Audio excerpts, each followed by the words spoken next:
know who I am. I'm Jenny Goodman. I'm president of the CIA, that is the Crockett Improvement Association. And we are a nonprofit volunteer organization that tries to do what we can to help keep Crockett clean. We sponsor events here in town. We do a lot of work for you guys, and so we felt that using our platform, we could host this gathering. We really appreciate everybody's voice, and so if you missed the last meeting, just so you know how this meeting is going to run, we're going to have a couple quick, about 5 minutes or so each, explanation of current status and what's going on from a couple of different agencies that Farrell introduced in a moment. And then after that, we will entertain public questions, comments, and concerns. So as you walked in today, there was a sign-in sheet. And so what I'll be doing is calling names off that sign-in sheet from top to bottom. Our meeting goes until 8:30. And so that's a hard stop. If I reach the bottom of this list and there's still questions in the room, I will call on you one by one to ask questions.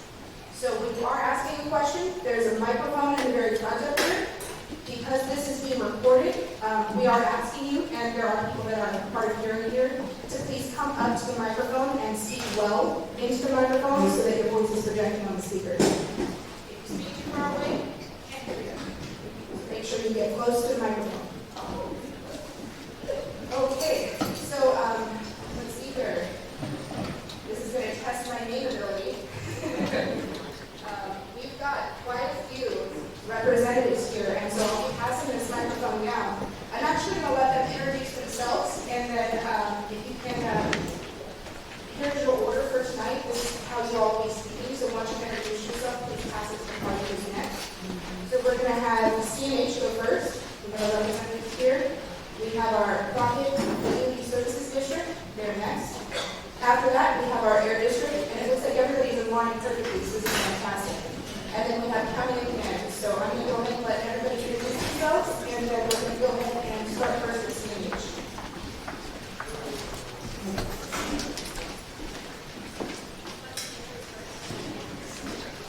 Hi, I'm Jennifer Yesick. I'm the Senior Vice President of the company. Hi, I'm Jennifer Yesick. I'm the Senior Vice President of the company. I'm based in Florida. I'm Mitch Margaret. I'm manager CNH. Murdoch, General Manager of the Crockett Community Services District. Lawrence Murdoch, General Manager of the Crockett Community Services District. I'm Luigi Rossi. I'm the elected board member and current president of the Crockett Community Services District. My name is Jeff Bill. I'm the Engineering Quality, and I'm the Director of the Compliance and Enforcement Division. Also with us tonight here in the crowd is our Senior Deputy Executive Officer, Ron Key. We're here. Next to her is our Director of Communications, Christine Gonzalez, and also one of our inspection staff, Andrea Acadena. Good evening, everyone. My name is Ed Giacometti. I'm also with the Bay Area Quality Management District. I am a manager with the Compliance and Enforcement Division. Good evening, everyone. My name is Matt Hoffman. I'm one of the deputy directors of the Contra Costa County Health Department. One of my areas of responsibility is the Hazardous Materials Division, and I've been out monitoring the air, so I'll speak to that. Good evening, everybody. My name is Dr. Sarah Levin. I am one of the Deputy Health Officers in Contra Costa Health Services, and I'm here to speak to concerns that we have about the health text. All right, now our updates are coming. CNH is first. Thanks. I'm Jennifer, so thank you so much for coming tonight. So over the past week, as well as the week before, I've had the opportunity to visit JPP and see the actions taking place at full confidence in what they're doing and accomplishing and removing the odor from the air. We want to assure you that we've heard your concerns. We're working diligently and committed to resolving the issues. The community is important to us. That's why we're here today. That's why we do what we do each and every day, and we're committed to resolving the issue. I want to assure you that we understand the urgency of this issue, and we're working diligently with the JTT's operator and implementing a number of actions designed to reduce and eliminate the odor as soon as possible. Additionally, several actions have been carried out and more are being taken to address the odor issue. we're taking additional actions to ensure this doesn't ever happen again. So that's what you, if not all of you want. Your team with me today, you heard this by touch. We also have Peter Grayson, I think, to the side of here. You might have seen him last time. So before I turn it over to High Touch, I want to let you know that we do have an email inbox. We've heard from many of you. We try to respond to you as quickly as possible. And we also have a call number. So the email is communications@chsugar.com. And the call number is 510-787-2121. And I'm going to have to share that again afterwards if anybody needs that. So with that, I want to go ahead and hand it over to High Touch. Thank you, Jennifer. Basically, like Jennifer said, we are here, you're like member of the community. To answer all the questions you have, I also have answers to the 4 commitments we did last time, answering the questions you Can I have. suggest we stand up when we speak? Thank you, all of you. So we have answers to the questions last time. You asked as a follow-up questions, the ownership of the joint treatment plant, the user agreement, and the phone number that you asked. We have all those answers. I can start on the answer portion if you want. The communication number was published last time, and the phone number was 510-787-2121. It was published on September 22. So since then, we are answering all the queries that we're getting within 24 hours. We have a dedicated team, who reaches back to any person who's calling with a concern. Also, the email address is published. All this communication channels were published on Facebook and were shared with Jennifer Man. It's on Google, and so we use different media platforms also. Recently, some media houses also contacted us, where we shared information regarding what is happening on the joint treatment plant and what can be expected, the turnaround time around it. Other than that, as far as the treatment plant itself is concerned, it is 83% owned by CNH, 17% by CCB, which is Crockett Community District, and some folks can speak to it. So it's a joint agreement right there. So this was a follow-up on last week when we had the last town hall. Questions from you?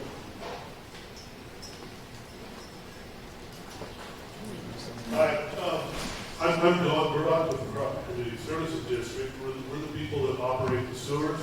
We operate a pumping station. We pump sewage to the joint treatment plant. We're co-owners of the joint treatment plant, which CNH operates. I don't think anybody here doubts the importance of having this plant function properly and not release the kind of odors that it has. I think everybody's quite in agreement on that. I'd really like to thank everybody for showing up. We look forward to, I think it's very important that we look forward to a constructive and communicative future with CNH as far as we have some things we really need to work out and some commitments of communication that need to be held. And I'm looking forward to upholding our part of that. And, we're going to move on with this. But we do have to make sure that this doesn't occur anymore. So thank you all. And I'd like to thank all the people who showed up tonight to help us with that. I'm Luigi Barassi. I'm the elected board member of the Crockett Community Services District, and I'll echo what Don said. And I think what my perspective on it is that, we're here for the long game, so this event will pass, but we will be watching and participating that the improvements that are being contemplated get implemented. We'll work with CNH. We're obviously the minority partner. The land is owned by the State Land Commission, so it's actually the public benefit land, and it's the improvements that are jointly owned. So if things shift or change over time, the plant will still continue to be for the public benefit. And we spent a lot of time earlier in the week on this issue. My focus is really to get it solved, get the plant, operational long term. Hello, Joe Hill again with Air Quality. I just wanted to kind of go over the district's roles and responsibilities in this event. In a high level, the Air District enforces state, federal, and local air regulations. At the Air District, we have approximately 90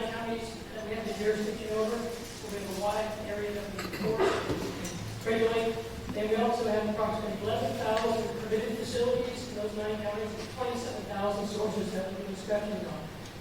We've investigated approximately 4,700 complaints per year, and we conduct approximately 11,800 inspections per year.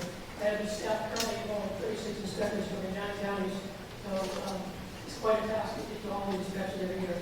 The CNA sugar, they hold a Title V permit. Title V permit is issued by the Air District and approved by EPA. They also hold a permit with the Air District itself, and we have the delegated authority to enforce that federal permit and Air District permit as well. Since the sewer plant substance happened, the Air District has shifted enforcement staff to address these concerns.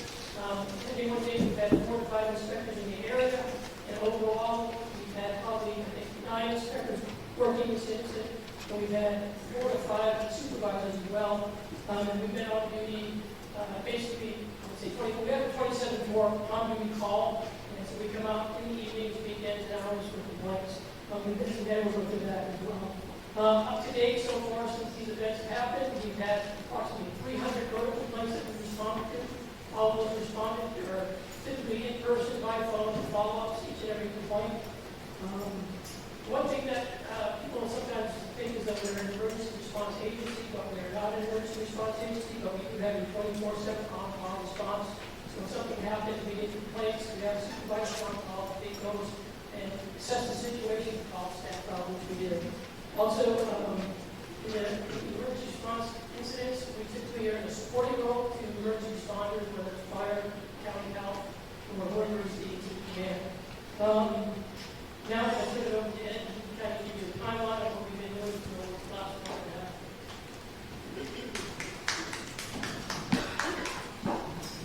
Good evening, everybody. Thanks for giving us this opportunity to come speak with you. As Jeff mentioned, my name is Ed Giacometti. I'm going to repeat myself in case some people came in late. I'm a manager with the Compliance and Enforcement Division. I'm currently responsible for overseeing the staff that's inspecting this area and has been involved with the investigation so far. So I want to let you in on the timeline of our involvement and what we've done up to this point. Our start of our investigation began as of the 7th of September. We started receiving complaints from the residents in the area, order complaints, which our staff was dispatched, the inspector was dispatched to respond to and investigate. As part of that investigation, staff for complaints will follow up with the complainants, in contact with them. If it's odor related or any sort of personal issue that's going on, they'll try and meet with that complainant and gather information from them, observe it or smell the odor with the complainant, and then trace it back to a source. In this case, we were able to do that. Staff was able to trace this back to the SDP at CNH and had confirmed that. As part of that, once we trace it back to a location, we're going to begin an investigation of that source to figure out what's going on, make contact with the facility, determine what's happening. Because our goal right then and there is that once we know there's an ongoing condition or an order issue, we want to figure out why it's happening and how we can get it resolved. So we basically have been, since September 7th, have been receiving complaints. So as a manager in the situation, I have made a determination and I have asked staff, as Jeff had mentioned, we have an incident response program for after-hour response and have staff on normally for on-call purposes. In the case of this, since the odors were ongoing and carrying into the evening, I asked staff to stay on and stay late. We actually had volunteers that stayed on later after hours and responded to things after hours. I'm sure some of you probably got called or received and had people come to your door after hours. That was our call to do that, to make sure that we were documenting those orders after hours and not just not being present. In some cases, when we weren't available, we're still making phone contact and trying to continue to gather as much information as possible. So from September 7th on, basically till current, every day we have been continuing to receive complaints. We've been investigating those complaints and following through those complaint investigations. And every day we've been visiting the facility itself and following up with them to ensure that we understand what's been going on with that facility. Myself personally, I was out at the facility at the end of September with staff to visit to see what's going on, gather an update at that point in time, see how things were progressing. One thing I did want to note is, we have in our complaint policy is when we receive complaints from schools and school officials, that it is our responsibility to then notify, and the complaints is our responsibility for our policy and procedure as well as the health and safety code to notify the county health department of that, as well as the local fire district. Our staff on the 15th of September did that immediately to let the county know that we were getting those calls and proceeded with with that, and we continue to document our observations throughout that process and proceeded to share that information with our contact that we contacted at the county. One of the things that I think you've heard or seen about and we're going to be talking about is there's monitoring that's been going on. And I think the important thing to explain here is we've had staff out monitoring as well. Our inspection staff, the folks that have been coming out to your area, early on were using a handheld device to perform monitoring because it was an odorous substance. We wanted to see if there was hydrogen sulfide at concerning levels in the community. So our staff was monitoring when they were out in the community initially to see if that was a concern. As that progressed and the odors got stronger and we had bigger issues, we then proceeded to call out our monitoring van. Our monitoring van will then come out and we actually had them staged based upon our staff's observations.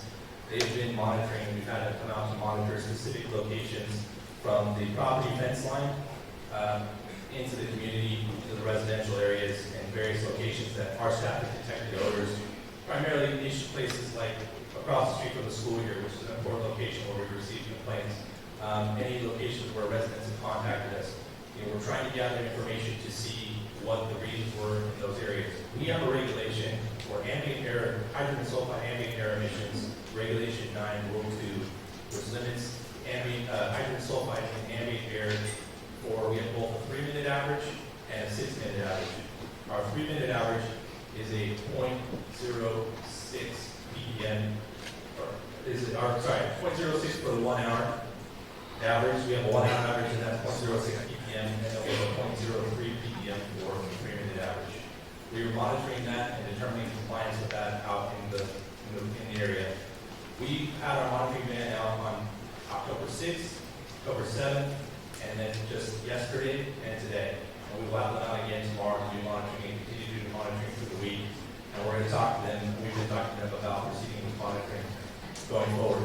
We have documented at the facility on the 6th and the 7th, we documented non-compliance with both our 1 hour average and our 3-minute average. And then on the 7th, we had one location a little further distance into the community where we documented the violation of our 1 hour average and our 3-minute average. Since then, we have been fortunate. We've seen it at the fence line, which, given the nature of this concern and what's going on, we continue to expect that to be at the immediate fence line of the property. But as we've distanced ourselves, at least for our standards, there has not been non-compliance as of yesterday and today beyond the fence line. We're seeing good results there.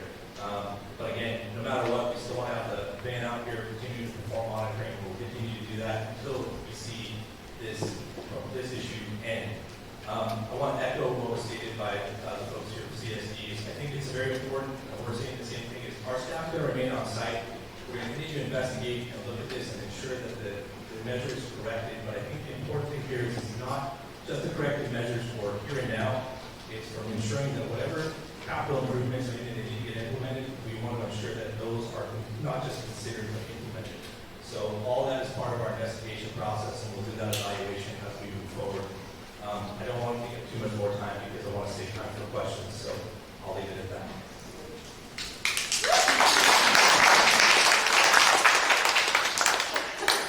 All right, good evening again. My name is Matt Hoffman. I'm one of the deputy directors at the Crockett County Health Department.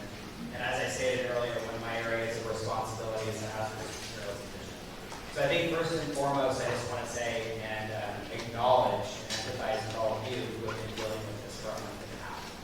We recognize that it's a significant an impact on your life, and in some cases your health. So I want to sort of walk through what's happened since Friday when we issued the health advisory. So there's a handout, and I hope everyone got one at the front. There's a handout that I'm also going to go through. Essentially, back on Friday, October 7th, the Bay Area Air Quality Management District, as part of the monitoring, advised the county that we had a level of 0.036 parts per million of hydrogen sulfide. And if you're looking at your sheet here, the county, for health advisory purposes, we use the Office of Environmental Health Hazard Assessment numbers for acute reference exposure levels.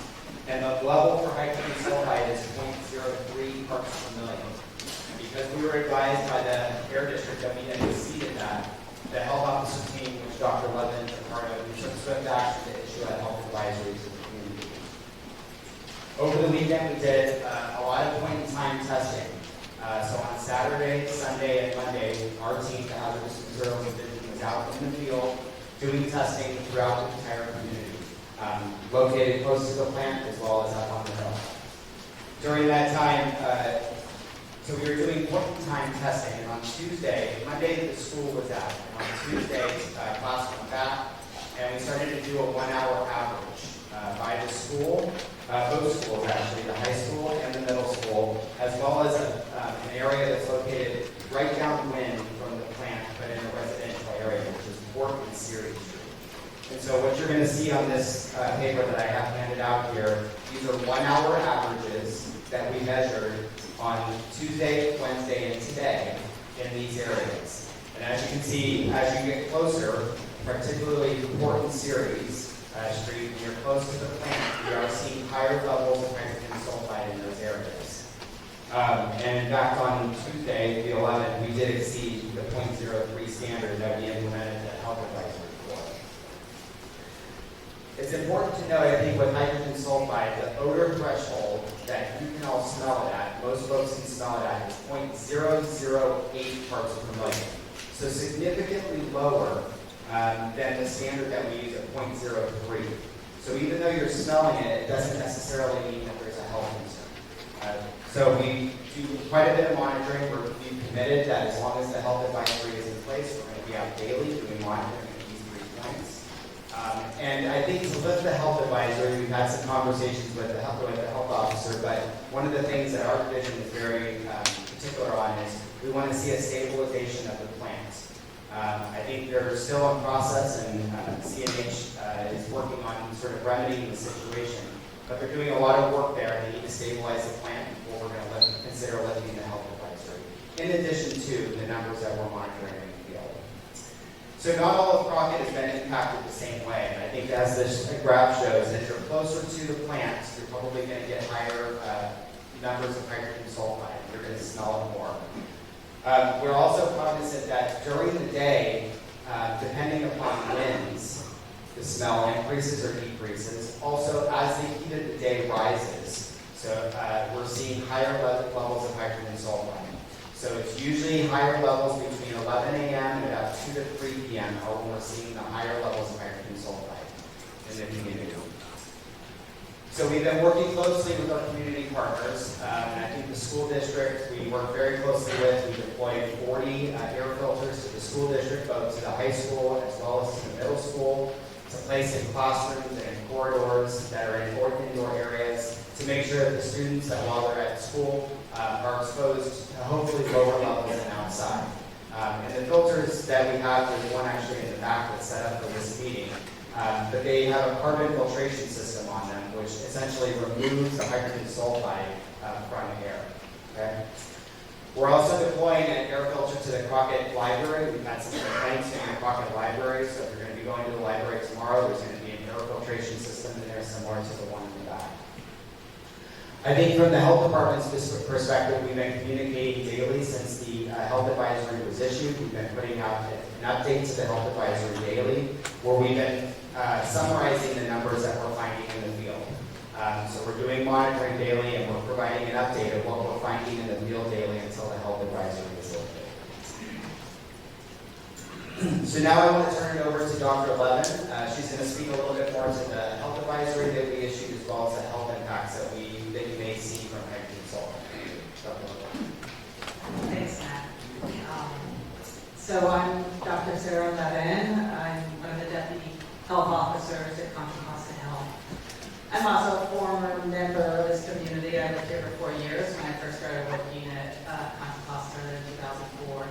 And so it's sad to me to have to come back in this circumstance, and I'm sorry for what you all have been experiencing over these past weeks.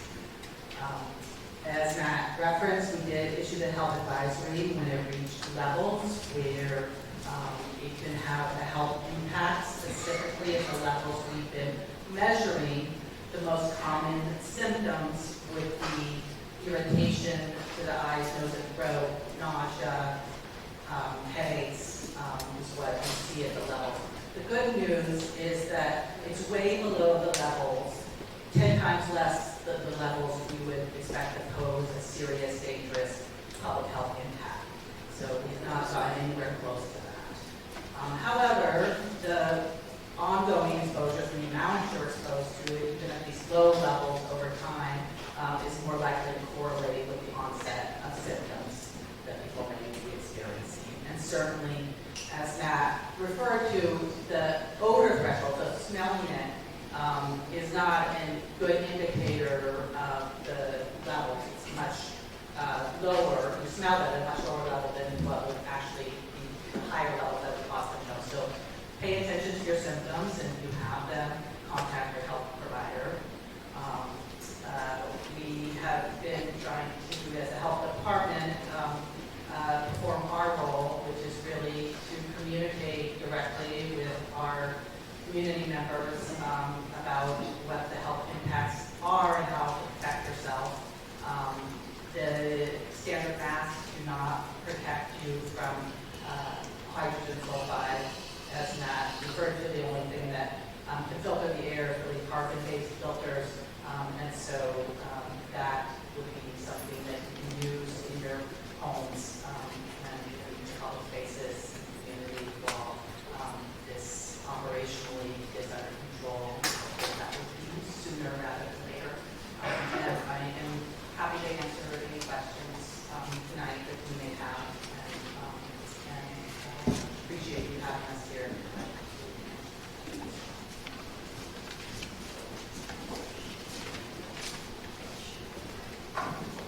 Okay, thank you everybody for your patience here and letting everybody get a chance to speak up here on the panel. So I am going to go ahead and how this is going to work. I will start at the top of the list.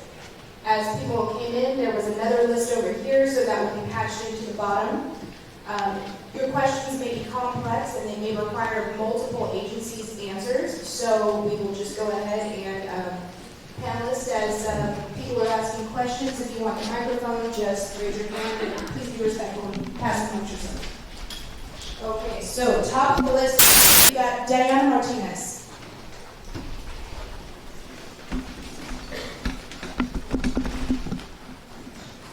Hi.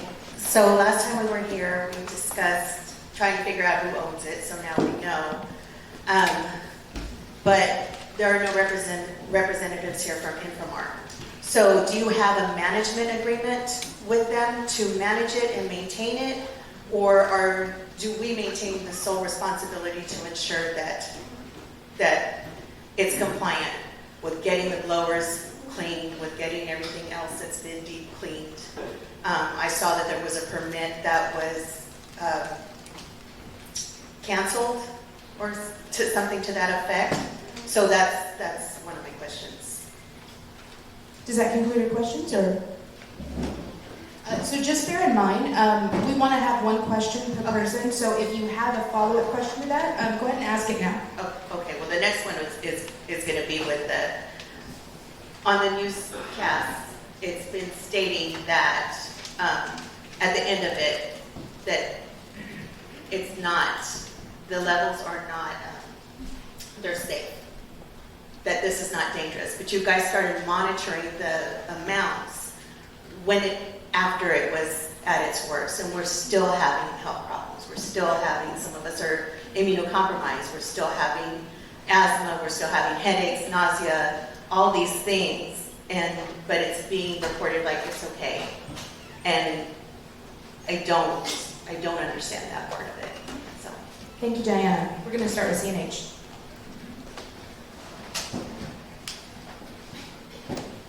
Infomart manages a joint treatment plant, and they are responsible to operate it and do the PMs to keep the equipment up and running. As far as the capital projects are concerned, capex investment is concerned, they seek our approval as it's jointly owned and the costs are shared. But to answer your question, daily operations and PMs are managed by Infomart. And as far as Infomart representatives, we also asked since this issue started, the first thing was we contacted their higher management, VP level, manager. He should be here. Is Infomart present here in the audience? Yeah. So we have Eric. He's a VP from Infomart. and we were in direct touch with him, and they were directing their personnel on the ground to fix the issues which they saw at first. Second question was for, I think, So then who has that maintenance agreement that we can, or management agreement that we can review the public, just so we understand and know who's supposed to be responsible, how often these things are supposed to be corrected, when is the generator going to be put in, all of these things, to see who's responsible for maintaining those things and doing just the regular maintenance on it.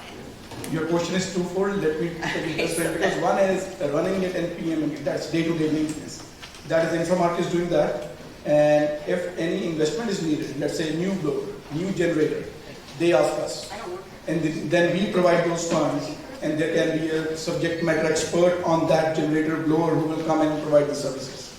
And sometimes we can ask Inframark to do that, but any capital investment is, they will seek our approval. Where can we see the management agreement? Management agreement mainly lies with the legal departments. I am just explaining what it is. Okay, so can that be made public? I have to get back to you. Thank you.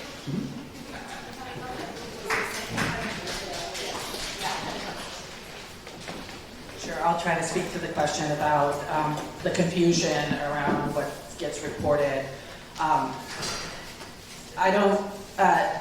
The term safe, the reason we issued a health advisory is because we want people to protect their health. So in essence, that means no, at these levels, we do not consider it safe in the sense that it will cause symptoms. What we are saying is that it's not at the level where we have to advise people to leave the area or escape that they may experience symptoms at this level, because you're seeing this gas cross into the CNS system, the central nervous system, which is why the common symptoms are headache and nausea.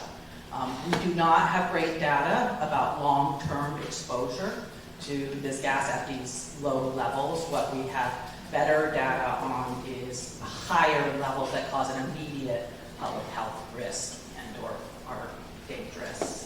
If that makes sense. So I hope that answers your question.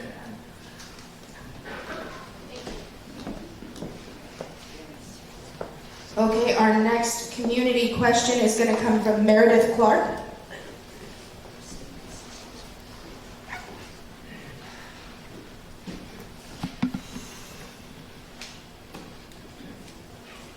Hi, can you all hear me? I have a bit of a statement first and then questions at the end, primarily for CNH. My name is Meredith Clark, and I've lived in Crockett for almost exactly a year. In my time here, I've been deeply impressed with the heart and depth of this community and with the way that people here show up for each other. I was here at the last meeting and shared the rightful indignation of my community as we asked for answers, information, clarity, and a timeline on how much longer we would be breathing air that was making us sick.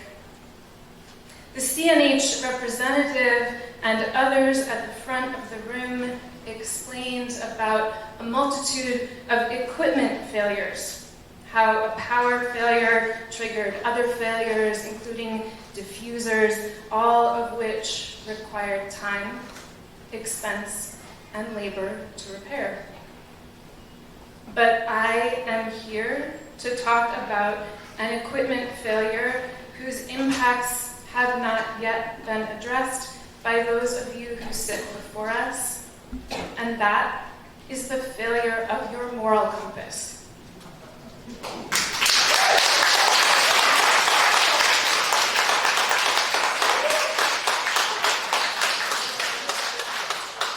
That the people of Crockett have been breathing hydrogen sulfide, a known hazardous gas, for more than a month without an official warning, communication for CNH, or even so much as an acknowledgement that, yes, hydrogen sulfide is in fact the substance we are being exposed to, reveals this failure in moral compass.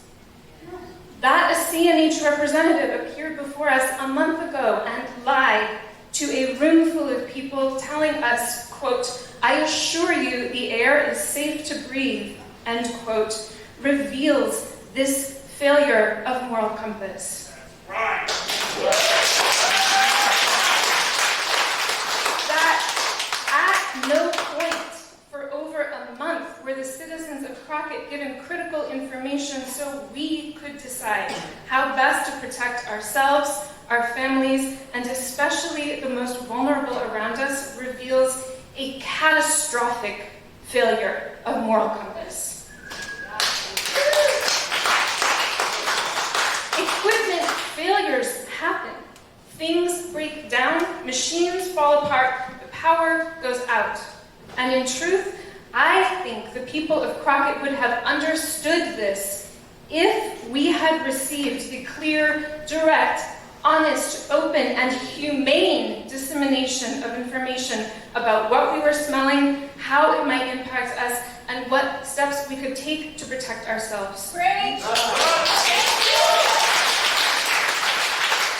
It is the failure of your humanity that we find most damning now.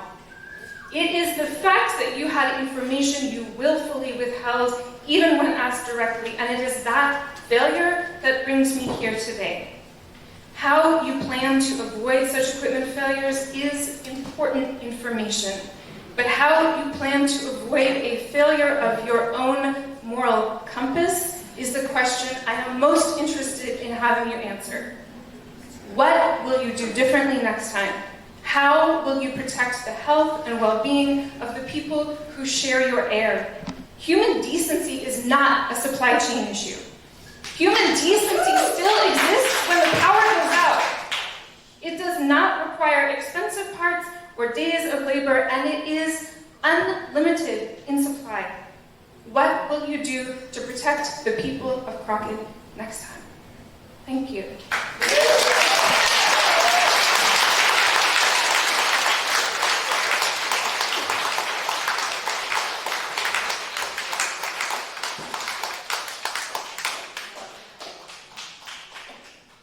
Communication was a gap, I accept that, and we discussed that in the last town hall. Yes, can you hear me clearly? Yeah. Communication was a gap we discussed last time in the last town hall, because of which the number and the email address was issued.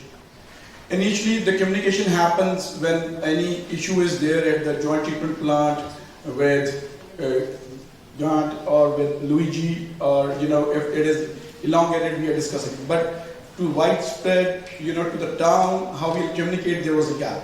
And that's what we are trying to bridge by issuing a number, email address, and we'll find more ways. Like the Facebook page we are posting, how much time it'll take, we'll use that more and more.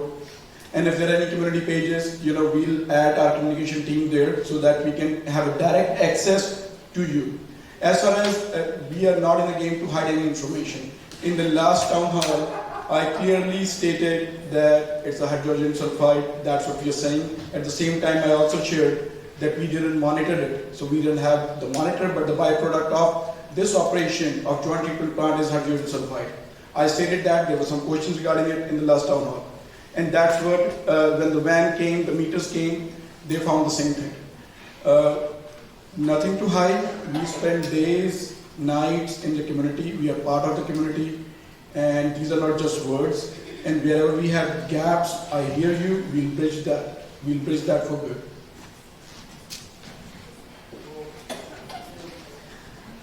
Okay, so folks, remember, we do have quite a long list. I have at least 20 names here, so if we can keep our comments and questions a bit succinct, I would appreciate it. I'm sure everybody wants their chance to speak, and I appreciate you all so much. Let's make room for everybody, okay? Just so you know, there is roughly 45 minutes left in the meeting, so just keep that in mind. All right, up next is going to be Ash Reiter.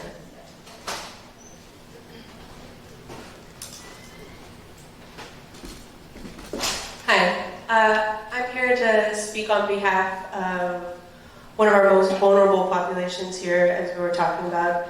I'm a mother of 2 young children here. One of them attends Carquinez Garden Preschool, which is just up from the middle school. And I've been extremely concerned as a mother in this community. I haven't taken my kids to the park for a long time, which is one of our activities that I have to stop doing. It's one of the things you can do in Crockett. I haven't been able to take my kids for walks downtown. I am nervous sending my son to preschool, and I don't know, as you've mentioned, what the long-term effects of hydrogen sulfide are. I've tried to research it myself, and I guess it's just not out there. And that's the really scary thing for us, is it's just not out there. It's one of those things where, yeah, I have a headache now, my eyes sting. I don't really care about that in the long run, but what is this doing to our young people? What is it doing also to people coming to our town? I had friends visiting from Germany, and I was embarrassed to take them around town. I mean, I'm embarrassed to have people come here. I don't want to host friends in town, and I'm lucky because I live on the far end of town on Baldwin, and I can still smell. That's just the smell, and I feel on this side I'm hearing about odors, which is a nuisance. On this side I'm hearing about health concerns, which is our lives and the lives of our children. So if we can just find out more about the long-term effects, and if we can get a timeline on how quickly we can fix this for our citizens and what the effects are. If people want to know more about waste treatment systems, there's a great episode of How Stuff Works that can explain that to you in detail, and then we can have more specific questions. But if there could be something in a public forum where we're getting exact timelines of what's being fixed and when, that would be much appreciated.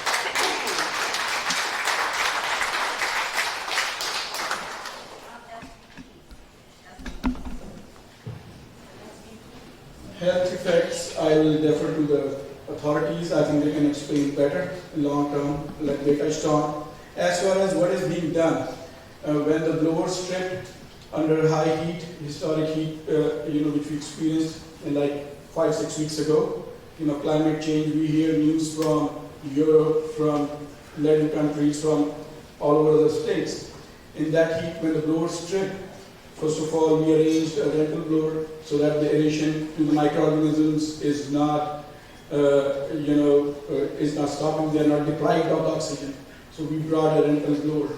The blower, we were betting on the blower, working with the Inframark management, and that didn't work to the level we expected. Immediately we switched gears and started to find a contractor who can clean the basin, the aeration of these reaction chambers. They were months out, and we invested money, partnered with Inframark management, and so instead of months out, we were able to arrange it within weeks. So on October 10th, finally, they started working on it, and as of last night, they cleaned it, and Inframark transferred the waste water to the new reactor number 2, we call it.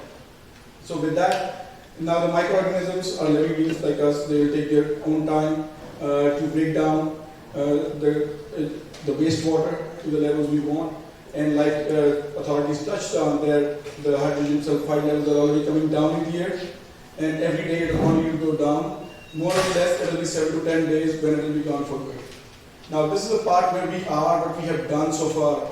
Long-term things, we have also involved a third party, which is taking an independent view of, what is there, what infrastructure is there, how we can make it viable for the next 10, 20 years. Because we never had the situation in the past to this level that we as a community are in one hall discussing this joint treatment plant. So we want to invest in a way that this problem is behind us for good. So that's why we have involved third party. Inframark have their suggestions which are already in work. Because blowers are out in the open, and they always have been. And they are already in process of building a shed, working with a local contractor. Blowers are being upgraded. That is also working with the local contractor in the Bay Area. So those things are in works already as we speak. Backup generator, which was an issue in May, that is already in works. Engineers are working on it for 3 months. But like in the last town hall I said, supply chain long lead times are a norm. There is nothing that I can bring on. It is not sitting on shelf that I can make it available today. So, but the investment is happening. The new generator, we'll also work with the air district because we have to get permits. Ed was helpful in giving me some tips that this is how you should apply. Jeff also stated the same. And we'll do that so that we have the right permits, the right equipment, the right horsepower. And it'll take 12 to 14 months before we see that out there. The backup power where the joint treatment plant will not be impacted by the power loss. Can you repeat the number, please? How many months? 12 to 14 months for a backup 12 generator. to 14. Yes. But remember, I am talking future plans, not an immediate issue. So we have to dissect.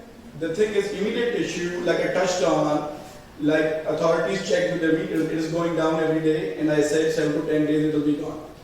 But I was talking about long-term investment, if I missed in my communication, so that we have backup to backups. So the power issues, if the power issue will not cause a similar upset, we are investing in a backup generator. And that's where the lead time is. But this didn't start until October the 10th. Sorry? It didn't start cleaning up and trying to... So we're taking questions from the list, so, pardon, sorry. Is there a response from the health department for long-term exposure?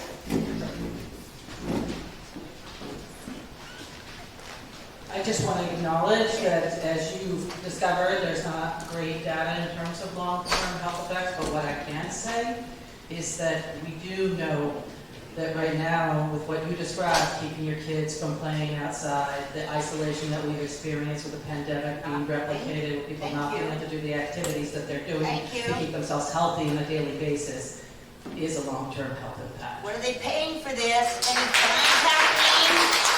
Fines? Fines? We need fines so we can pay for the health care. You tell us to report our symptoms, but you don't tell us who's going to pay for the health care. No yelling from the sidelines, please. Okay, I apologize for this next name here. It's hard to read the first name. Do we have an R, first initial, Gomez? Who's paying for this? Yes.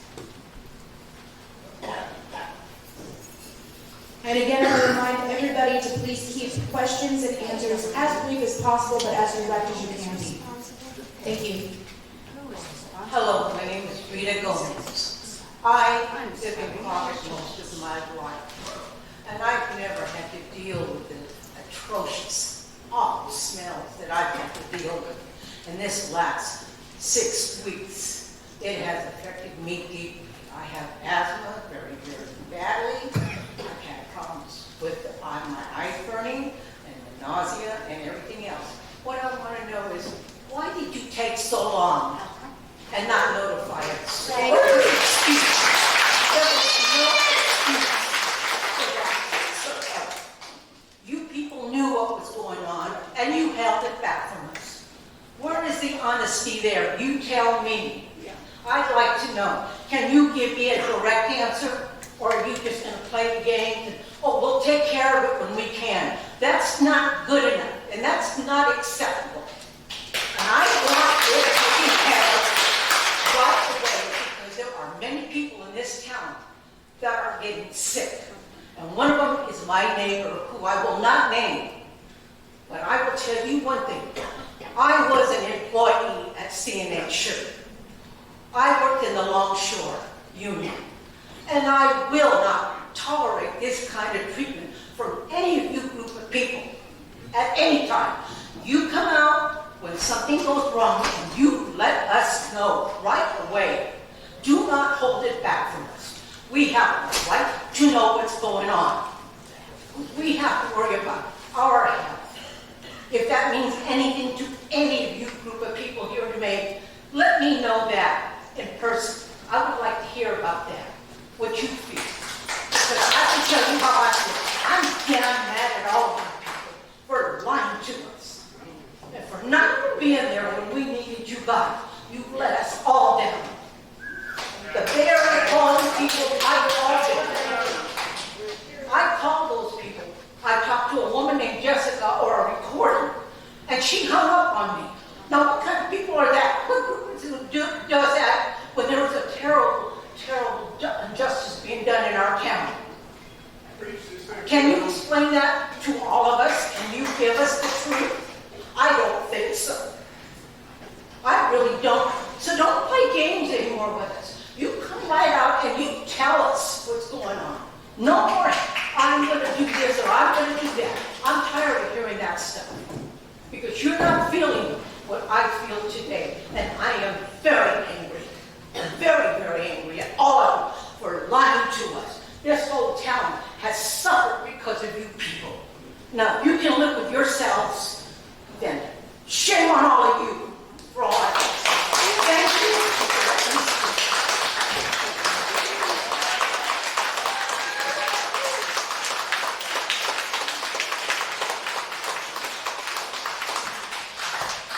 Any responses from our panelists? All right, seeing none, I'm going to go ahead and move on here.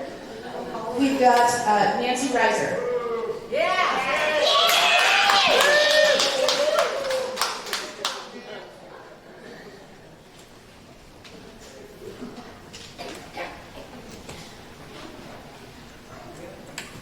Luigi, I want to thank you for bringing up the long game.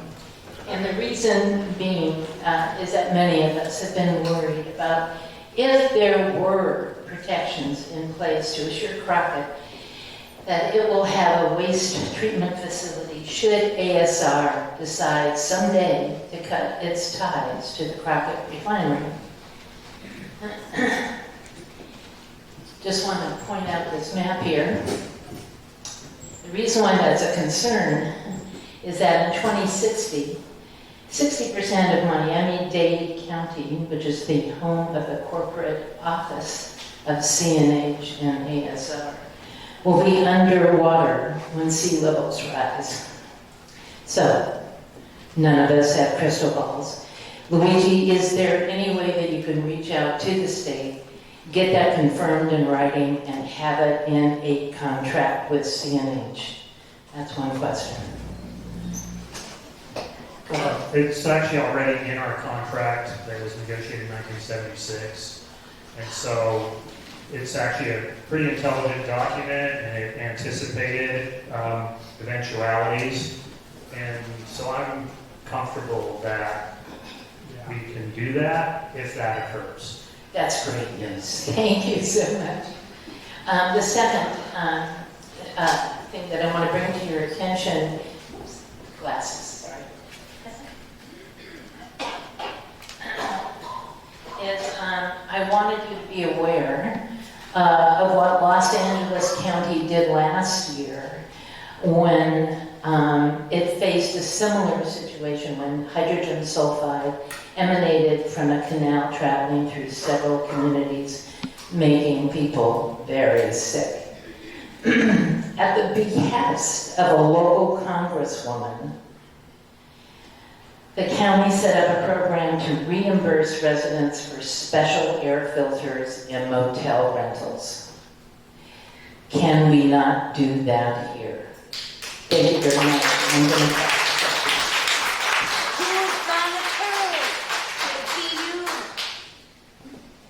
Any responses from our panelists? All right, seeing none, I'm going to go ahead and move on here. We have our next person here. It's going to be Paul Margolis.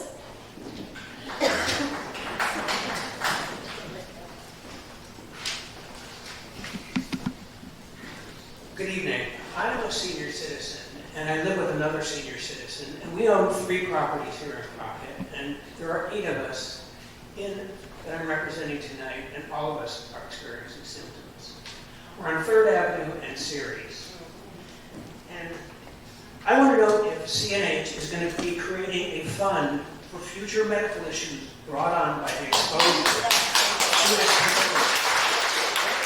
We expect, we may be old, but we expect that this is going to have some long-term effects on us.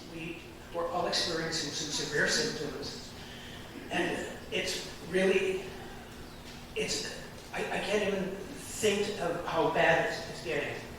And I also wanted to know, I can't provide air filters for all of my tenants, and want to know when you're going to be providing these air filters like you're doing for the school to the rest of us in the community who are suffering. Every home. to leave. I can't afford to leave town, but there are several people in this town, in this room, who have left town and are having to pay for housing elsewhere.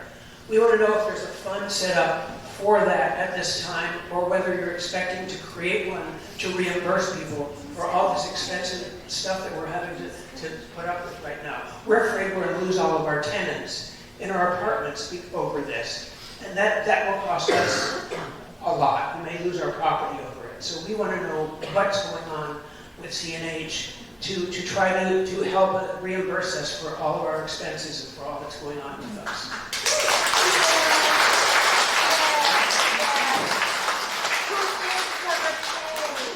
Who is going to pay? Who should pay? Sir, please have your name with Gina Goodman, write it, we provide filters, that is not a problem. And anything, the other things that you mentioned, you work with the authorities and your leadership, and work diligently in whatever capacity we can help, we'll help. Filters will be provided, just work with Gina, and if you can get the names, we'd like to help them.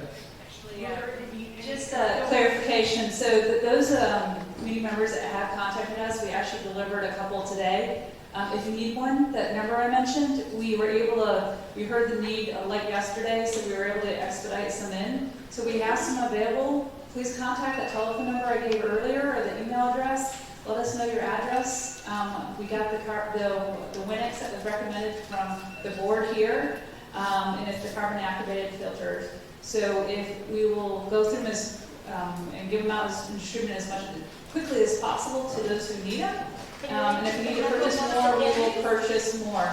So once again, the telephone number and the email address that was shared earlier, and we can give that out once again. So just contact us, we have our address, and we can get it to you. Can you say it now? So we're at this time, we're giving out units.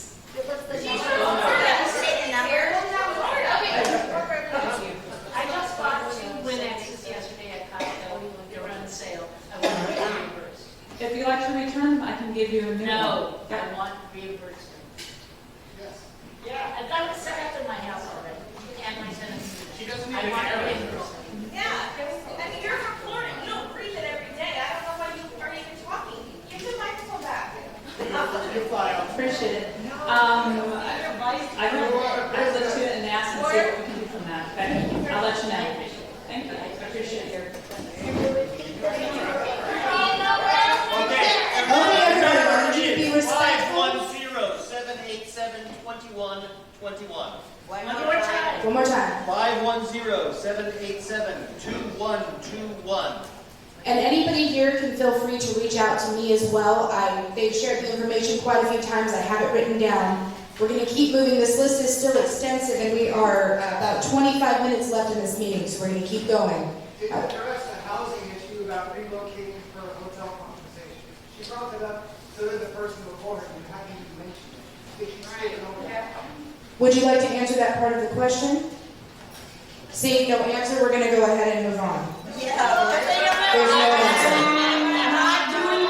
All right. We're going to keep this down. We have more neighbors that want to speak, so please be respectful of your neighbors. Thank you. Moving on, Ed Gillard. It is your turn to speak. Are you still here, Ed? All right, we're going to skip him and keep going here. Gail. How much tax break from Trump did you guys get? Gail, last initial V. Is it Vaney? Varney? All right, well, we're moving through this list quickly here. Tom Martell.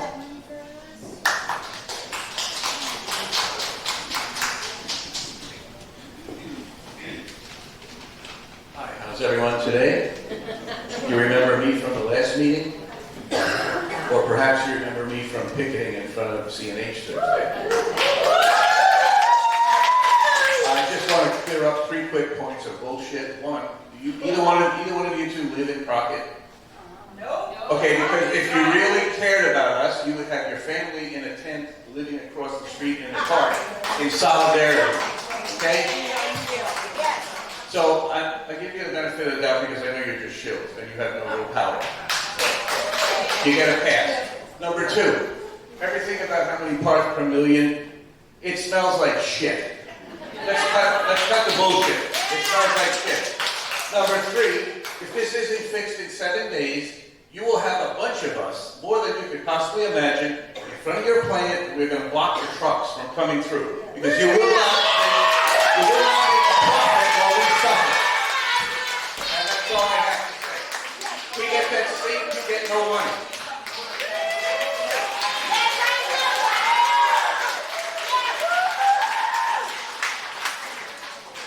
All right, we're gonna move on here on this list. We've got Lisa Argento.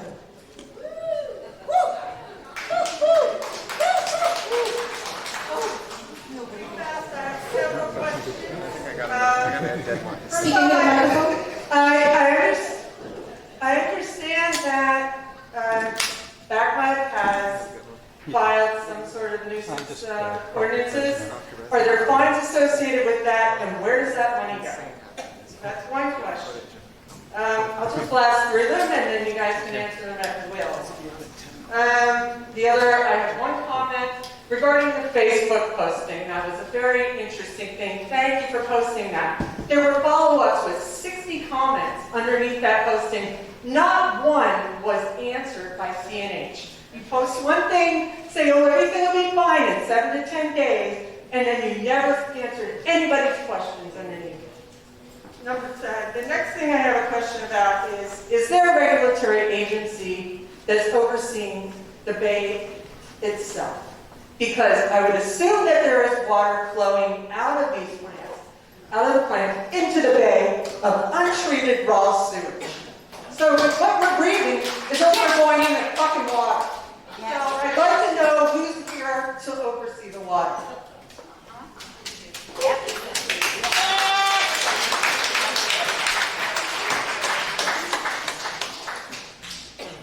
I can speak to which regulatory agency has oversight. The water that leaves the wastewater treatment plant is regulated by the Regional Water Quality Control Board in San Francisco. They have regulatory authority over that. Has it been tested since all of this? I'll just introduce myself. I'm Eileen White. I'm the executive officer for the San Francisco Bay Regional Water Board. Have to talk into the microphone. We are monitoring what's happening and we're investigating so that we can prevent these incidents from ever occurring again. As a mom of 3 young boys, I would not want to be living in Crockett. And we want to make sure this doesn't happen again, and we're working with them on the short-term measures, long-term measures, and want to make sure that you never have to live through this. What's your name? Eileen White.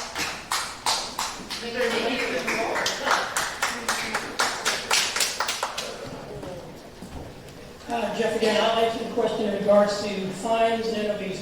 To date, the Air Board has issued 16 notices of violations of our public nuisance standard. We've issued 1 violation for no authority to construct when they brought in a temporary blower. That requires a permit, although the blower was needed, so we wouldn't want to stop them from bringing that in because it's integral to getting that kind of health again. But they were cited for that. And then we'll also have additional citations for the air monitoring that our van did that exceeded our 3-minute standard and our 1-hour average standard. So the additional violations coming once we get through the QA quality assurance process on that. In regards to fines, once we finish our investigations, the enforcement case gets delivered to our legal department, and then they get into the settlement process with the facility. And yes, some of those fines typically can go back to the community. That's happened in the past over with P66. Currently with the Valero case, when we get through the settlement process there, we're going to be in communication as well to some of that settlement money will go back into the communities for projects within the community. Veronica, do you want to add anything to that? 20 years down the road, and you won't see any of it. We in this room won't see any of it. All right, thank you everybody for your cooperation here. So we're going to keep running down this list. Next is Jan Horning. Jan, are you here? All right, we're going to keep moving on. Jill Gordon. Hello, neighbors and representatives. My name is Jill Gordon. I've lived here 31 years, so I'm kind of new. I have a few questions. I don't know if I can get them all in the right order, but the first question is for our plant manager. When we last met with you, you blamed the economy and the supply chain for not being able to provide the parts necessary to get things fixed. And now in the last several days, I understand that a major fix was labor related, to have people come scrub some things, and there's 3 sets of them, and you've scrubbed one of them. Why didn't that happen a month ago? That's question number 1. Question number 2, is there a way that either CNH or the people who run the plant can notify the community with monitoring when this situation occurs again? Because it is not the first time, and I've smelled it since I lived here, but it's just been the worst time. So can we get a notification, cell phone, emergency sirens, whatever it is, shelter in place so everybody knows? Number 3, the fines that have been levied, do you have the sum of the total of those fines? Yeah. Or a guess? Yeah. And number 4, the sum of the total of those fines, should they be shared in equal amounts between CNH at 80% and Crockett Community Services at 20 or 18, 17, will CNH commit to shoulder those fines entirely so that we, the community, don't pay higher sewer fees for being poisoned?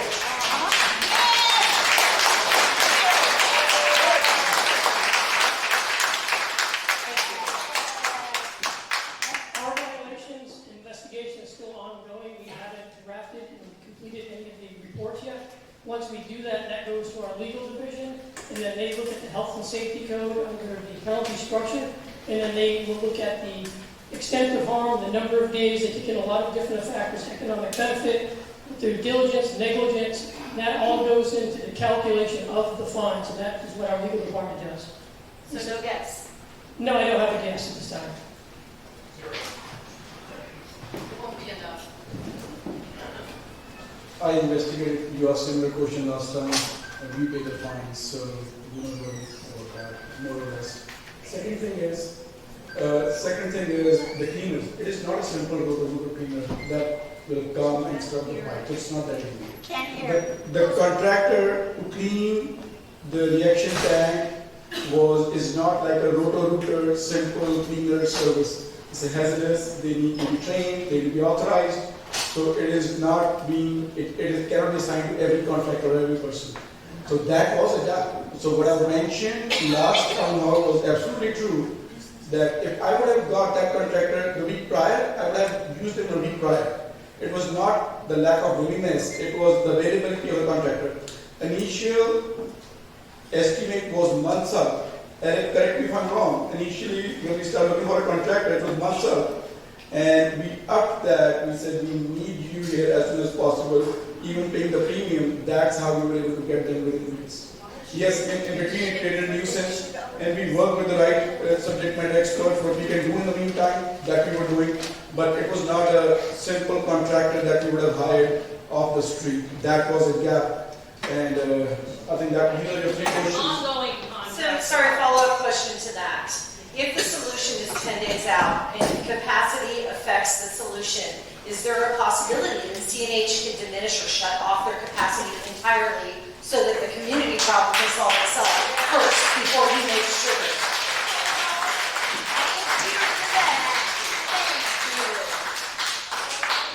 That's a good thing. I'm working with Luigi and other representatives what started and whatever solids came in. So we are monitoring that, and in that we all have to be partnering because there are 2 streams going there. One is the sweet water from CNH, which is monitored 24/7, and other is from the community. Long term, as we open the communication channels, we want to be part of that. We want to hear you. We do not want communication gap, and that is also part of the strategy. And it is not like it will increase or decrease. Less affluent can also increase the orders, to answer your question. Long story short, it is this. The authorities, third party themselves stated this. It's going down every day, as per the monitors. So 7 to 10 days is not like in 10th day it will go away.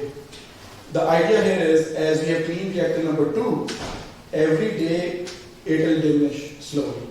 I do not want to overcommit and underperform because 7 to 10 days is what the science says, what the microorganisms will do. Blowers are running up to the capacity, oxygen is there, diffusers are clean. It is just a time game now. Every day it will continue to come down, and we do not want these orders to leave. So we'll still be in exposed. You guys actually don't know. Okay, so we're going to keep on moving here. Please refrain from asking questions. Do we have another panelist wanting to answer something? Words, Would you like to? Thank you. or the sirens, or cell phone calls, or whatever. So I think you're referring to the community warning system, which is the sirens and the reverse 911 system that calls everyone's house. The levels that we've seen of hydrogen sulfide do not warrant that. You To be don't able- know. Have you been Wait. breathing? The levels did not warrant a shelter in place or an evacuation of the town. If they did, we will commit to using the community warning system in those cases. But we have strict policies on the use of that system, and we only use that when we need to have resident shelter in place or evacuate. The levels that we have seen of hydrogen sulfide do not warrant that response at this time. And what level does? We use the acute exposure guideline levels, and we would have to reference, so the next trigger level for us would be at 0.33 parts per million. That's 10 times where we are right We now. were getting sick Okay. over a month ago. Did that answer your question? I want to make sure I answered it. Right now. Yeah, they're not gonna let us know. Yeah. Where was our warning? We You should've the damn been whistle CNH had. Go get back up. Okay, folks, so we have quite a few names still left on this list, and we have 14 minutes left of this meeting, so please be respectful to your residents. They're the ones that also want to speak as well. All right, we're going to continue going. Michael Benfield. Month and a half ago. And they're just warning us. And I apologize, I don't think we're going to get to the bottom of this list, but let's try our hardest, okay? We're not gonna get to the bottom of this For issue. the water treatment plant, I want to know what monitoring you have done for hydrogen sulfide during the last 60 days and whether or not you're willing to share those results with us.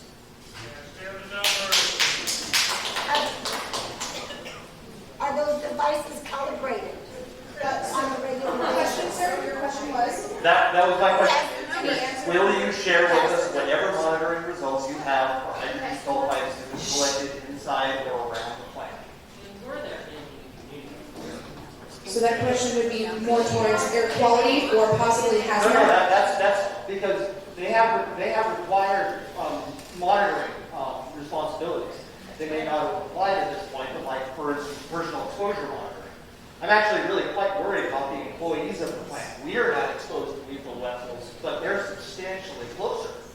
And so I'm wondering, are you going to be willing to share with us the data that you've collected on hydrogen sulfide to date? On a regular basis. Infomark should answer that because they're the ones monitoring it there. Infomark is coming up. Thanks.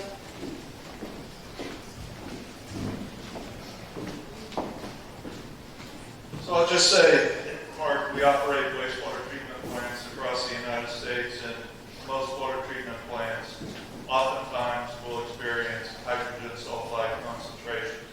OSHA has standards for workplace safety.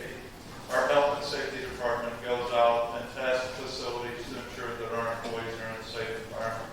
I don't have readings through this event that we've had. I don't have any results to share with the group. I've been at the plant myself, was there 2 weeks ago, and have been there for the past several days inside the plant. And the employees, I've talked to them, they're fine. They haven't experienced any symptoms. I'm not saying you haven't, but I've talked to my employees.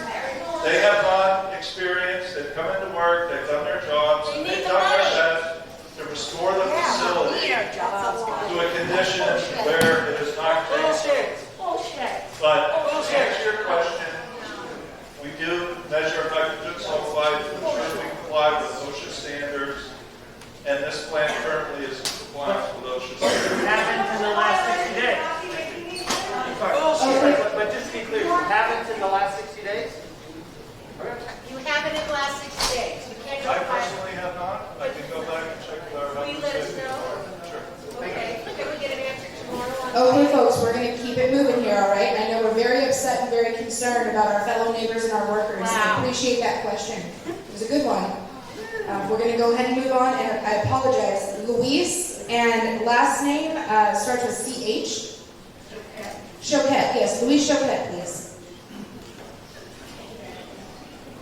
My name is Louise Choquette. I'm a local resident, and I recently took care of my husband for 6 years and watched him go blind from macular degeneration.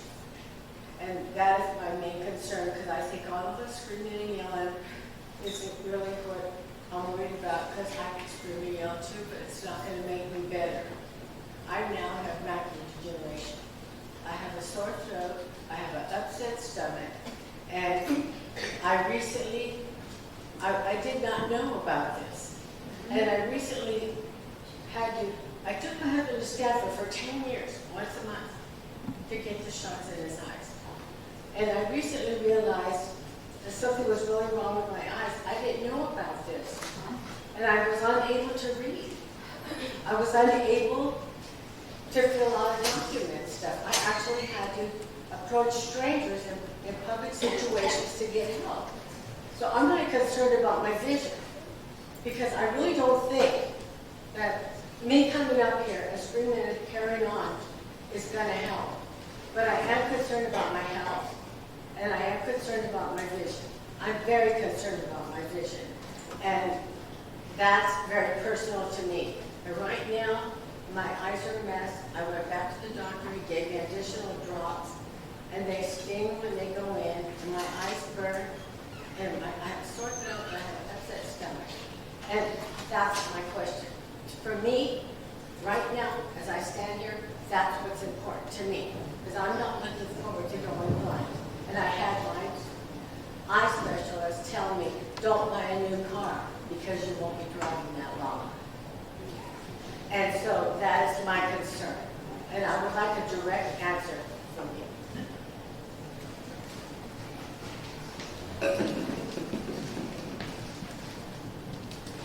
I'm sorry to hear that that's what you're dealing with, and I'm not sure what the question is, but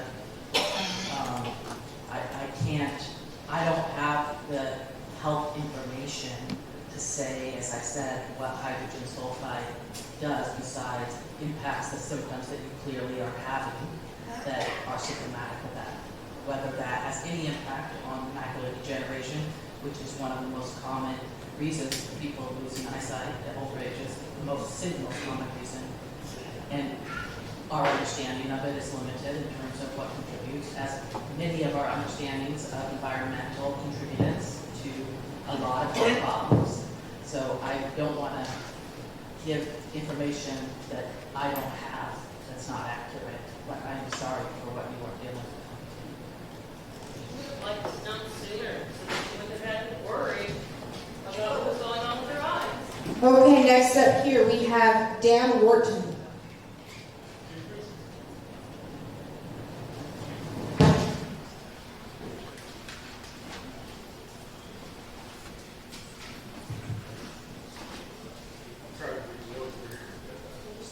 My name is David Morton. I have the pleasure of residing at 4th and City Street. I do take issue with everyone using the term odor. This is more than an odor. An odor is like if your dog farts in the car. That's an odor. This is a physical assault.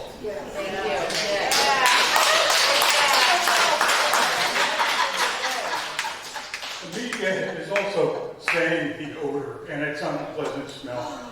So far, every media story I've seen, they're not going any deeper than an odor. My wife couldn't come tonight because she's sick from the odor. The odor causes pain and suffering to everyone in this room.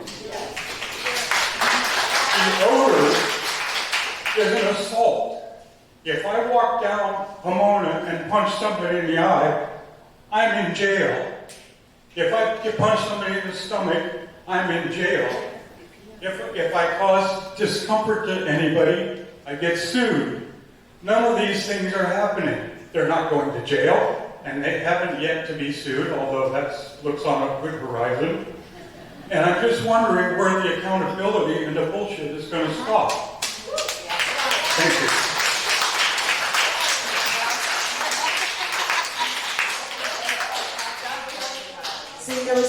our panelists. I'm going to move on to our next comment, question, concern here. So we've got Donovan Pryor. And just so you know, we have 5 minutes left in this meeting. We are hard stopping at 8:30. Go longer. Let's extend it. Please respect Donovan. Go ahead with your question. Well, I'm speaking for Donovan as a People have signed up and you invited them, you can't shut I don't know how many here are familiar with what we experienced during Caterpillar, but I am. So, during that time, we were not told anything was wrong with the community, and then we're saying, don't worry about it, it's fine. It's the exact same experience, and it's not fine. We were sick. We're still sick. I lost my eyesight. Thank you, Caterpillar. I have glasses. Now we're going through the exact same experience, and everyone's saying, it's over. It's fine. You'll be fine. The children playing their football game on Friday night are fine. We're not fine. I'm sick of hearing we're fine. Also, I have heard through a very reliable source that over $100,000 has been spent by CNH to fix the problem. It hasn't been fixed.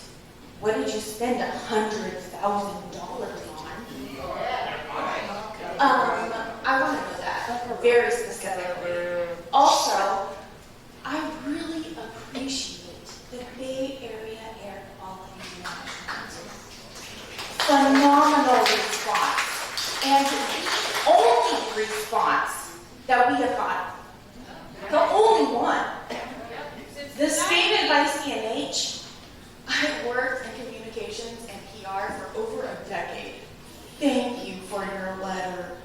We don't care. We don't care. So, I don't think I asked the question yet. Where's the $100,000? What have you done? Also, as for telling us, oh, sorry, I'm going to give you guys a warning. Doesn't matter. We haven't had a warning before. We're still sick. I'm just done. I'm done. I've lived in Crockett since I was 3 years of age. The best place in my life. Dragged my husband here. I want to live here forever. I want to enjoy it. I want my townspeople, who we keep talking about showing respect to be respected by everyone here. And I haven't seen that respect yet. Not even So, thank you. So, I don't know, show us respect. Have some answers. Tell us what you're doing. I'm so sorry, is your name Herbish? Where's the $100,000? Where is it? You can speak first.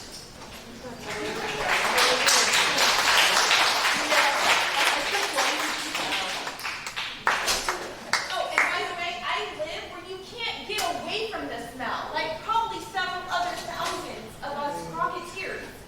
Right. Yeah.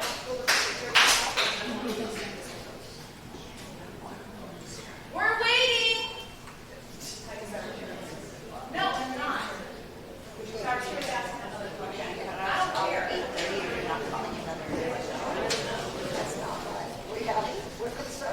Orders are coming down for a purpose like Air District stated. 100,000 is at work or more, so that we are over this for good for the next many years. Investment will be much more than that. So that's the answer. I have gone in details about the blowers, the shed, the cleaning. It is not a rotor-rooter for cleaning a drain. It is a hazardous thing. It's a specialized thing. Right authorities, certified people come into play, and that would also take the leak down, and we are correcting it. And that's what we are fixing. And the long-term investment will also go in. So this is just a big. We have operated like you touched on, some of you touched on, the community. You know, we have lived here for years. It's a pleasant place. We don't want to be in a situation where there are orders and communities upset. So like we were, we want to be in that stage, that it's addressed for good, and this is a no issue for all of us. So I was just asking our panel if they would entertain the rest of the questions from people on my list, and they said they were willing to extend. So please be respectful of that. We're going to reach the bottom. And I appreciate how brief you guys have been keeping it. Just keep it in that respect, please. Mitchell Colbert. Yeah, I'm just gonna start talking from over here. Mitchell Colbert. I came to town more than a year ago to take care of my dad, who passed last year. Now I'm a caregiver for my 96-year-old grandma who lives at the senior center when I have to help from Ground Zero. There are a lot of seniors here in town, not just kids, a lot of animal owners. There's a lot of sensitive populations here in town I'm concerned about. The seniors couldn't all come out tonight, so...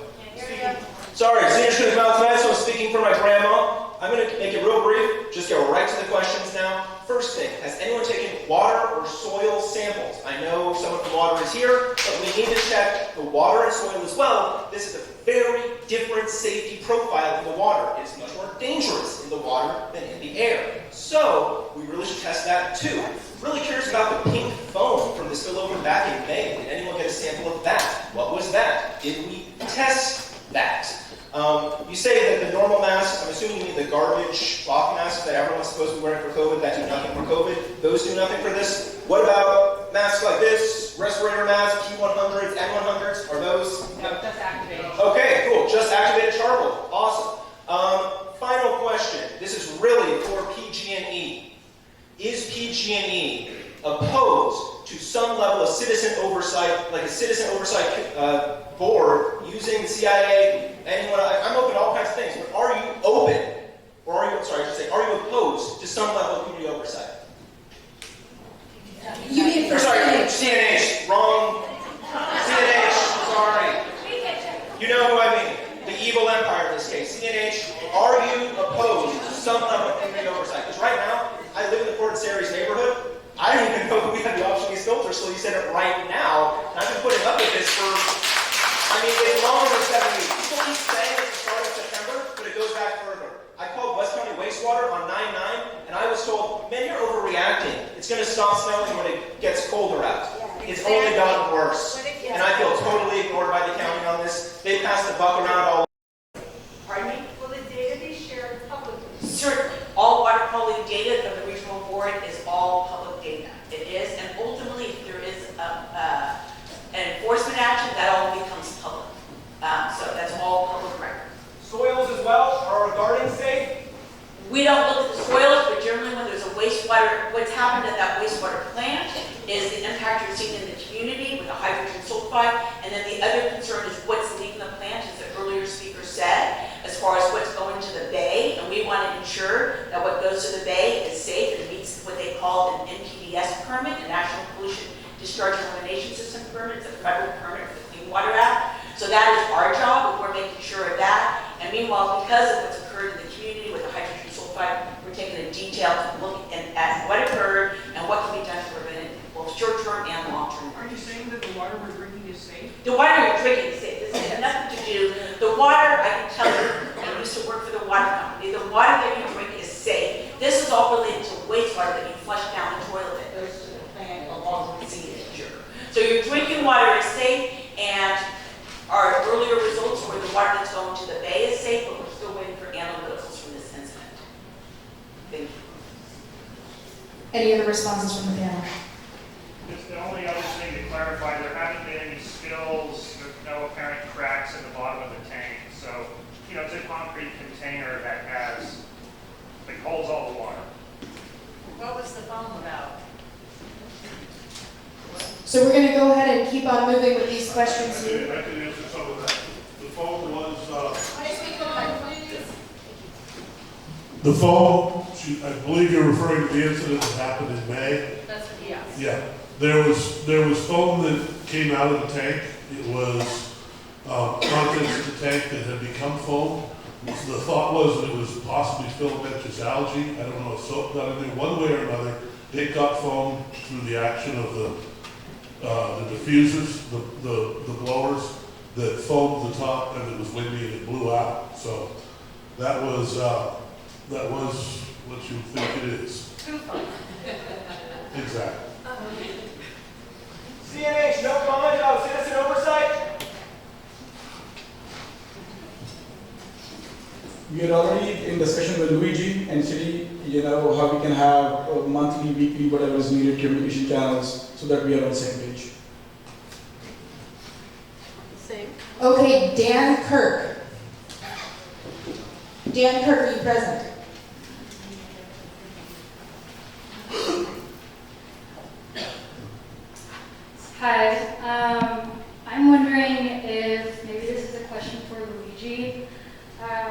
if this kind of information that's been shared on Facebook can be somehow on the Crockett website, like any updates or emergency information.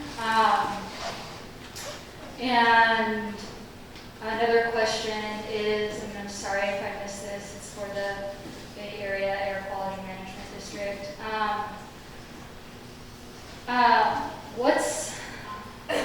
When do you started receiving complaints on September 7th? When do you come, because you came out and started monitoring a month later, right? No.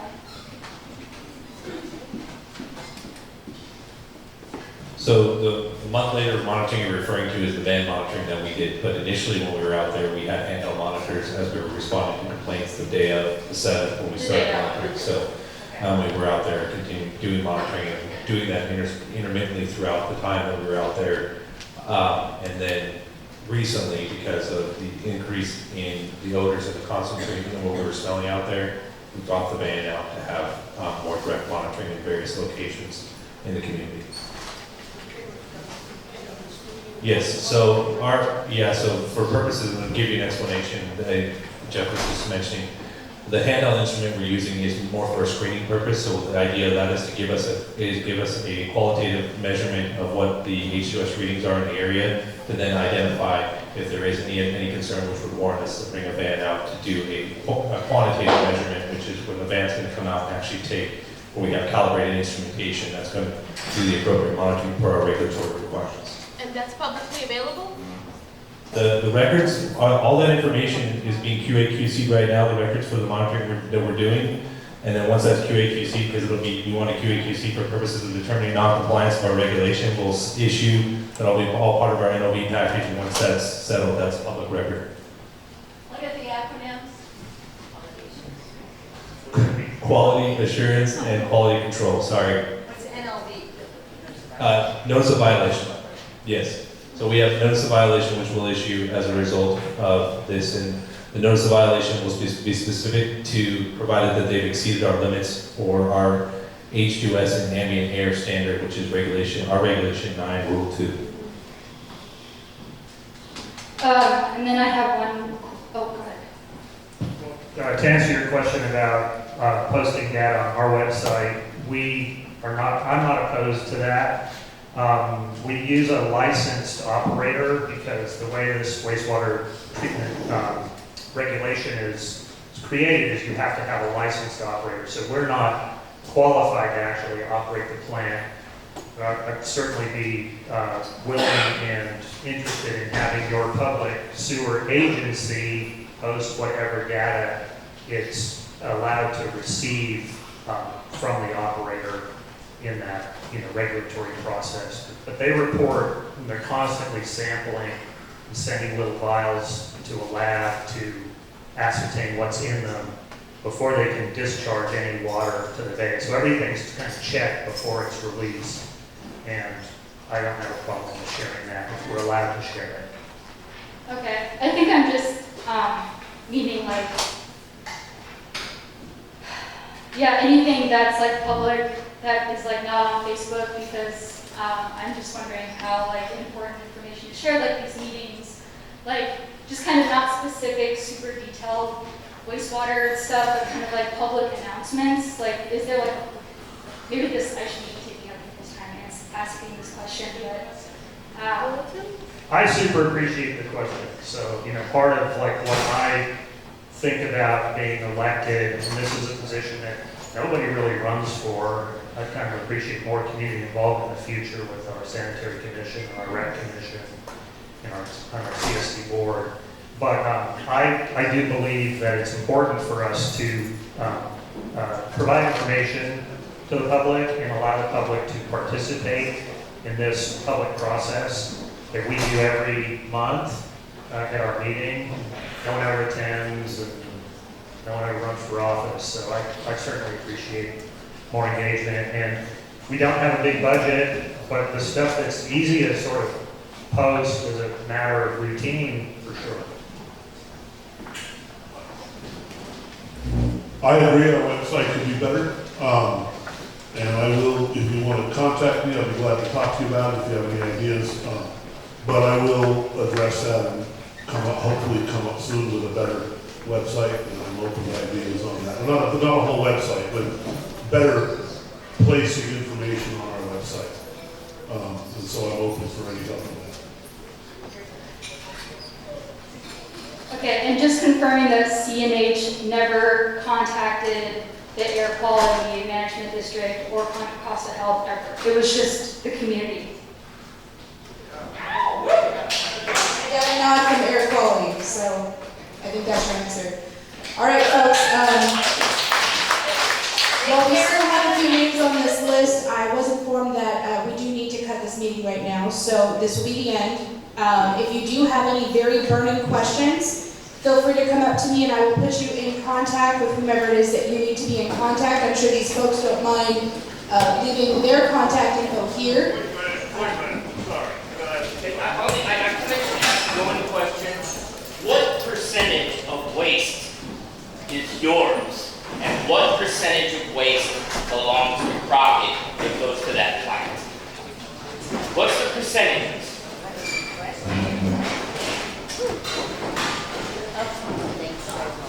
Back in the days, it started with 80-20. Last contract signed, it was 60-40. As of now, I don't have the current readings since the last contract signed, to answer you specifically. But last was 60-40. If currently the measurements were taken, it can be 50-50. Because we are reducing, like in the last meeting I discussed, the usage of water, flowing through treatment plant, overall we have reduced by 25% just over the last 12 months, and over years above 60. So it is neck to neck right now. I have specific readings. Last contract I can say when it was measured, it was 60-40. The good question, 60 was seen at that time, and it was 70 at that time.